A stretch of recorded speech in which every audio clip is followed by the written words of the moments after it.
Once again, welcome back to Life Science Academy Bhilai. I am अकरम।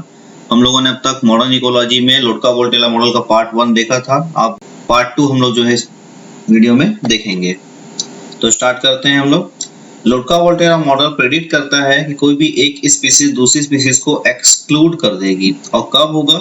जब आइसोक्लाइन do not cross, means जब आइसोक्लाइन cross नहीं करेंगी तो ये स्पीसीज एक दूसरे को एक्सक्लूड कर देंगी। तो देखते हैं कैसे।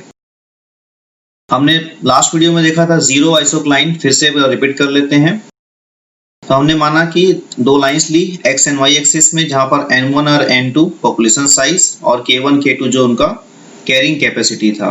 तो हमने माना कि स्पीसीज किसी एक के लिए हम मान रहे हैं ये रेड लाइन जो है हमारा एक आइसोक्लाइन है। अब आइसोक्लाइन मीन्स होगा ऐसा लाइन जिसे किसी पॉइंट पर हम ग्रोथ चेक करेंगे तो हमको जीरो ग्रोथ देखने को मिलेगी, इसे हम कहेंगे जीरो आइसोक्लाइन।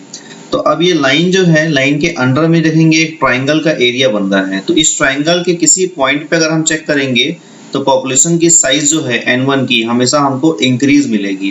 कब तक इंक्रीज होगी? इस लाइन तक, और लाइन पे आके जीरो, क्योंकि लाइन पे जीरो हो गए तभी हम इसको, लाइन पे जो है ये जीरो हो रही है तभी हम इसको जीरो आइसोक्लाइन कहते हैं। And above the line, line के ऊपर हम जाते हैं जब भी, तो वहां पर पॉपुलेशन हमको डिक्रीजिंग देखने को मिलेगा। तो इस तरीके से हम जो है इसको पहचान सकते हैं कहाँ पॉपुलेशन कम हो रहा है और ज्यादा हो रहा है। तो देखते हैं K1 के एरिया में, यहाँ पर देखेंगे K1 is equal to N1, means जो K1 है कंप्लीटली फिल्ड अप है किसके साथ में? स्पीसीज 1 के साथ में। और जब कंप्लीटली फिल्ड अप होगा स्पीसीज 1 के साथ में, स्पीसीज 2 यहाँ पर एब्सेंट होगी। ठीक है, तो कंप्लीटली इंडिविजुअल किसके मिलेंगे? सिर्फ और सिर्फ स्पीसीज 1 के देखने को मिलेंगे।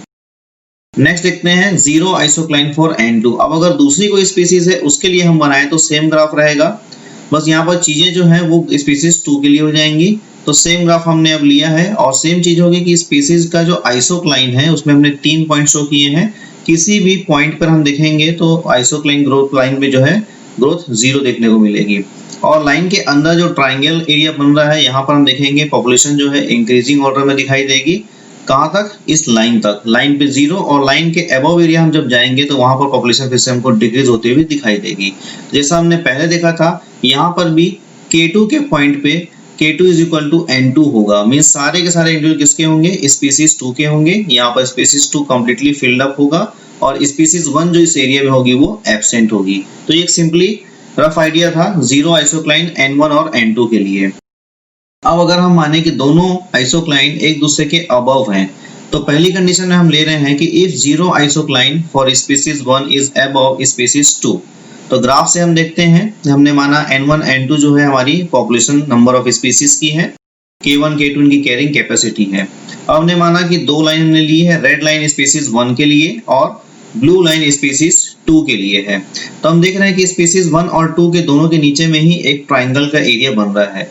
तो ये ब्लू लाइन के अंदर हम देखेंगे यहाँ पर एक ट्राइंगल जो बन रहा है, ये ट्राइंगल स्पीसीज 2 और स्पीसीज 1 दोनों के लिए ही कॉमन है। तो इस एरिया में हम देखेंगे तो स्पीसीज 1 एंड 2 दोनों की पॉपुलेशन जो है इंक्रीज होगी। उसके बाद पॉपुलेशन 2 की बात करें तो ये जो जीरो आइसोक्लाइन है ब्लू लाइन, यहाँ पे आके इसकी ग्रोथ जो है जीरो हो जाएगी, क्योंकि क्या है? जीरो आइसोक्लाइन लाइन है और इस लाइन के किसी पॉइंट पर पॉपुलेशन की जो ग्रोथ होती है वो जीरो हो जाती है। फिर अब लाइन के बाहर की बात करें हम, तो रेड लाइन के अपर के एरिया में बात करें तो वहां पर स्पीसीज 1 और 2 दोनों के इंडिविजुअल कम होंगे, क्योंकि हमने पहले ग्राफ में देखा है कि लाइन के अबव हम एरिया में चेक करेंगे तो स्पीसीज के नंबर लगातार कम होते जाते हैं। फिर अब जो छोटा सा एक स्ट्रिप एरिया बच रहा है, छोटी सी पट्टी बचती है रेड लाइन और ब्लू लाइन के बीच में।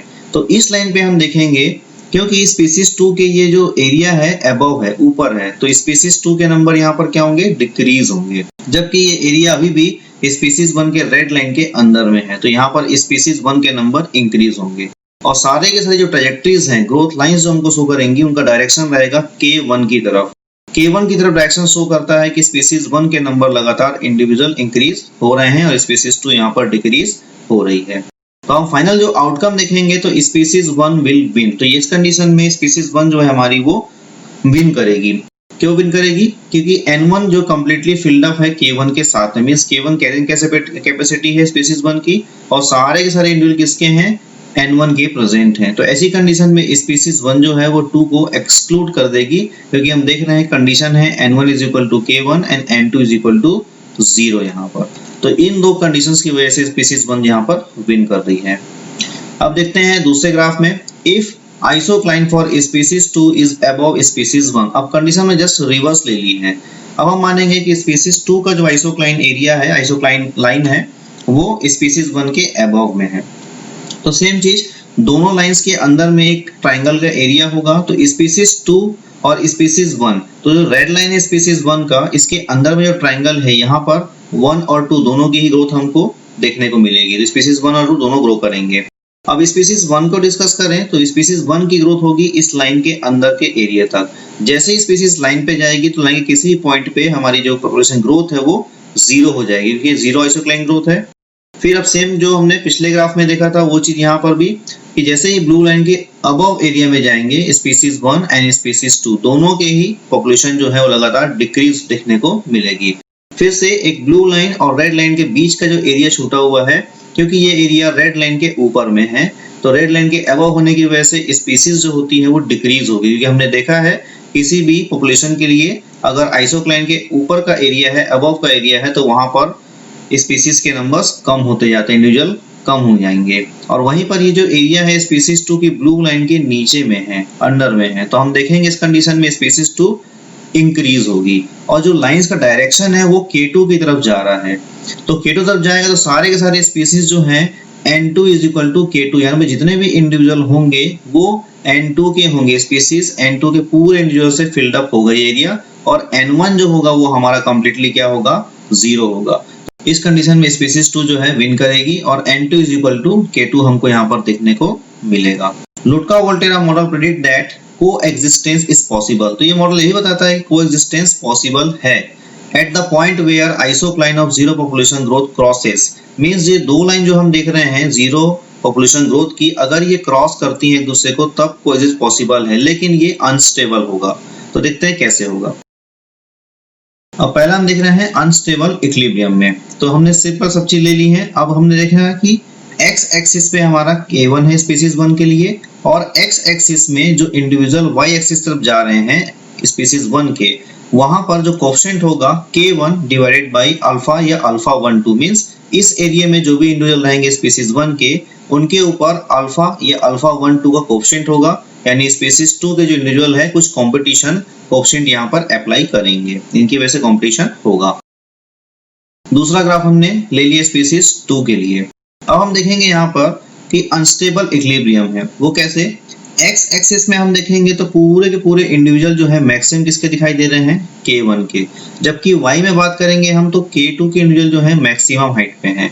तो इस कंडीशन में एक एरिया में K1 के स्पीसीज ज्यादा होंगे और एक एरिया में K2 के स्पीसीज ज्यादा होंगे। तो अगर यहाँ पर इनके अलावा कोई और स्पीसीज के इंडिविजुअल आते हैं तो उनको बहुत ज्यादा ही रिसोर्सेज के लिए टफ कंपटीशन देखना पड़ेगा, और इसी वजह से चांसेस होंगे कि ये यहाँ से एलिमिनेट कर दिए जाएं, एक्सक्लूड कर दिए जाएं। तो इसीलिए ये इक्विलिब्रियम जो है ये अनस्टेबल होगा, तो इसे हम कहेंगे अनस्टेबल इक्विलिब्रियम। तो हम ये पॉइंट भी देख सकते हैं कि इस ग्राफ के अंडर में जो एरिया है दोनों लाइंस के नीचे, यहाँ पर दोनों पॉपुलेशन इंक्रीज होगी, जबकि दोनों ही लाइन के ऊपर पॉपुलेशन डिक्रीज होगी। और डायरेक्ट्रिक्स जो है, डायरेक्शन जो है ग्रोथ लाइन की, देखिए एक तरफ दिखा रहा है K2 की तरफ है, एक तरफ K1 की तरफ है। मींस एक्स एक्सिस में K1 की ग्रोथ होगी और Y एक्सिस में K2 की कंप्लीटली ग्रोथ होगी। तो यहाँ पर K1 में हमने देखा K1 is more than K2 upon alpha 2 1, यानी K2 अपॉन अल्फा 2 1 इन बीटा इसको हम कहते हैं। यहाँ पर जो है इसकी वैल्यू कम होगी K1 से, और कंप्लीटली इंडिविजुअल जो है फिल्ड अप होगा ये एरिया किसके साथ में, N1 इंडिविजुअल के स्पीसीज के साथ में, और N2 क्या हो जाएंगे, 0 हो जाएंगे। जबकि सेम डायरेक्शन हम देखें K2 के एरिया में, तो यहाँ पर K2 is more than K1 upon alpha 1 2, या इसी को हम जो है अल्फा भी लिखते हैं। और यहाँ पर N2 is equal to K2 है, मतलब सारा का सारा जो एरिया है वो फिल्ड अप रहेगा N2 के साथ में, और N1 क्या है, 0 है। तो इसी वजह से क्या हो जाएगा, कंप्लीटली यहाँ पर K2 स्पीसीज देखने को मिलेगी। तो दो स्पीसीज का डायरेक्शन जो है वो अलग अलग है, और अपने अपने एरिया में स्पीसीज जो है डोमिनेंसी रखती हैं, और इसी वजह से जो इक्विलिब्रियम है ये अनस्टेबल होगा। तो इस कंडीशन में स्पीसीज 1 या 2 कोई भी विन कर सकती है, कुछ फिक्स नहीं होगा। अब देखते हैं नेक्स्ट ग्राफ। तो इसे हमने डिस्कस किया हमने सिचुएशन की K1 की वैल्यू K2 अपॉन अल्फा 2 1 और K2 की वैल्यू K1 अपॉन अल्फा 1 2, इनसे अगर बिगर रहेगी, ज्यादा रहेगी, तो क्या हो जाएगा, ट्रैजेक्टरीज की जो लाइन है जो हमने देखा, ये लाइन ये लाइन जो है जाती है K1 और K2 के साइड में, और जहां पर भी जा रही है देखो N1 is equal to K1 तो N2 0 है और N2 is equal to K2 तो N1 0 है। मींस एक डायरेक्शन में देखेंगे तो स्पीसीज 2 0 है, दूसरे डायरेक्शन में देखेंगे तो स्पीसीज 1 0 है, और इसी वजह से ये अनस्टेबल होगा। पॉपुलेशन ऑफ स्पीसीज 1 एंड 2 में arrive at the point where line crosses. दोनों ही पॉपुलेशन ऐसे एरिया में भी आ सकते हैं जहां पर लाइन दूसरे को क्रॉस कर रही है, और यहाँ पर पॉपुलेशन का पॉसिबिलिटी है कि दोनों साथ में रह भी सकते हैं। बट प्रॉब्लम ये है कि एनवायरमेंटल चेंज भी आते हैं, और जब एनवायरमेंटल चेंज आते हैं तो वेरिएशन होने से पर्टिकुलर किसी एक स्पीसीज को सपोर्ट मिल सकता है और किसी एक के लिए वो चेंज जो है अगेंस्ट हो सकता है। इस वजह से क्या हो जाएगा, एक स्पीसीज को वहां से एक्सक्लूड कर दिया जाएगा बाय नेचर। तो यहाँ पर कंप्लीटली क्या हो जाएगा, ये अनस्टेबल इक्विलिब्रियम हो जाएगा। अब देखते हैं कोएग्जिस्टेंस पॉसिबल है कैसे, जब आइसोक्लाइन दोनों क्रॉस करें एक दूसरे को, ठीक है, उस कंडीशन में ये हो सकता है। तो देखते हैं ग्राफ से। हमने फिर से N1 N2 K1 K2 ले लिया है। अब इस ग्राफ में हम देखेंगे कि हम अगर x एक्सिस के डिस्कस करें तो x एक्सिस में हम देख रहे हैं K1 जो हमेशा हमको टॉप में मिलता था, नंबर एकदम मैक्सिमम मिलते थे, वो थोड़ा कम है, जबकि K2 अपॉन अल्फा 2 1 यानी बीटा की वैल्यू जो है ज्यादा है। उसके बाद देखेंगे हम y एक्सिस में, तो यहाँ पर भी K2 की स्पीसीज के जो कैरिंग कैपेसिटी है वो कम है, और कैरिंग कैपेसिटी साथ में K1 अपॉन अल्फा 1 2 यानी कि अल्फा की वैल्यू जो है K2 से ज्यादा है। तो इस कंडीशन में हम देखेंगे कि एक तरफ जो K2 ज्यादा हुआ करता था और दूसरा K1 ज्यादा हुआ करता था, ये वैल्यू अब पहले ऐसी नहीं है। इसी वजह से क्या हो जाएगा, ये पॉपुलेशन कुछ समय के लिए कुछ लिमिटेड एरिया में अपने एक दूसरे के साथ में सरवाइव कर सकती हैं। तो अब फाइनली होगा क्या, यहाँ पर देखेंगे K2 alpha 2 1 is more than K1 होगा, जो हमको ग्राफ में दिख रहा है कि K2 अपॉन अल्फा 2 1 या बीटा इसको हम कहते हैं, इसकी वैल्यू ज्यादा है K1 से। और सेम डायरेक्शन देखेंगे y एक्सिस पे, तो यहाँ पर K1 अपॉन अल्फा 1 2 या alpha is more than K2, तो यहाँ पर जो लेफ्ट हैंड साइड की वैल्यू है इसका वैल्यू ज्यादा आएगा और K2 के वैल्यू राइट हैंड साइड पे जो है वो कम आएगा। तो फाइनल ये होगा कि ये जो रिंग है, रिंग के पास में स्पीसीज के जो ओवरऑल दोनों लाइन पे ग्रोथ है कि हम बोलते हैं जीरो आइसोक्लाइन है। जीरो आइसोक्लाइन मींस जीरो ग्रोथ होगी। तो ये एक ऐसा एरिया होगा जहां पर दोनों ही स्पीसीज का जो ग्रोथ है वो लगभग जीरो देखने को मिलेगा।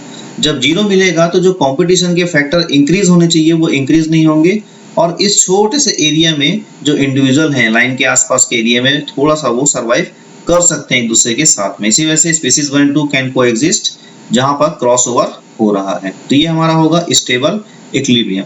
तो इस सिचुएशन जो हमने बताई, हमने डिस्कस किया K2 upon beta is equal more than 1 and K1 upon alpha is more than K2। तो इस कंडीशन में ये पॉसिबल है, और जो ट्रैजेक्टरीज का लाइन है वो सब के सब शो कर रहे हैं कि इस रिंग के पास में ही पॉपुलेशन जो है सरवाइव कर सकती है साथ।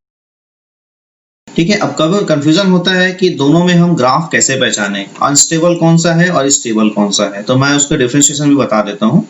जब भी हमको ग्राफ मिलेगा हमको पहचानना है, तो देखिए अनस्टेबल में हम देखेंगे तो x एक्सिस में K1 जो है मैक्सिमम है, क्योंकि हम यहाँ 0 से लेकर चालू करेंगे तो लेफ्ट टू राइट जाने पे नंबर बढ़ेंगे।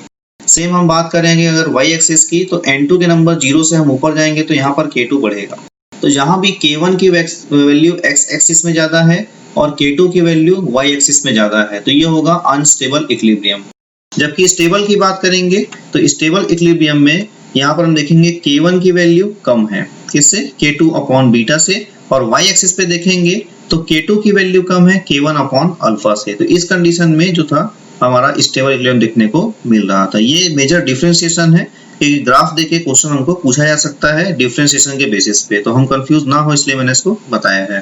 तो लोडका-वोल्टेरा मॉडल फाइनली प्रेडिक्ट क्या करता है, को एग्जिस्टेंस जो होता है वो पॉसिबल है, और कब पॉसिबल है, जब intra specific competition is more than inter specific, means किसी भी स्पीसीज के इंडिविजुअल जो सेम है उनके बीच में कंपटीशन ज्यादा हो और दो अलग अलग स्पीसीज के बीच में कंपटीशन कम हो रिसोर्सेज के लिए, तब ये मॉडल बताता है कि कोएग्जिस्टेंस पॉसिबल है। ठीक है, तो ये हमारा लोडका-वोल्टेरा मॉडल था। कोई कंफ्यूजन अगर होगा तो आप लोग पूछ सकते हैं, कमेंट सेक्शन में लिख दीजिए, और जिन लोगों ने सब्सक्राइब नहीं किया मैं कहूंगा सब्सक्राइब करें। कनेक्टिंग कॉन्सेप्ट में मैं एक क्वेश्चन आया हुआ है नेट में हमारे, उसको दे रहा हूँ, और ये ग्राफ क्लियर नहीं है तो मैंने ग्राफ इसलिए बनाया हुआ है यहाँ पर। ठीक है, तो दो आइसोक्लाइन शो की है और हमको ए और बी में जो भी ग्रोथ और डीग्रोथ है वो हमको यहाँ पर निकालनी है। ठीक है, तो इस क्वेश्चन को आप लोग देखें, बनाएं, और जो भी इसका आंसर आप लोग का आता है वो कमेंट सेक्शन में जरूर लिखें। मैं ग्राफ फिर से शो कर रहा हूँ। तो ये हमारा ग्राफ है जो क्वेश्चन में दिया गया है।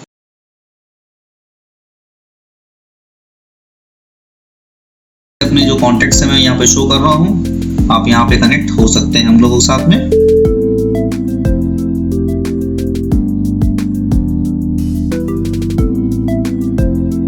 So thank you very much.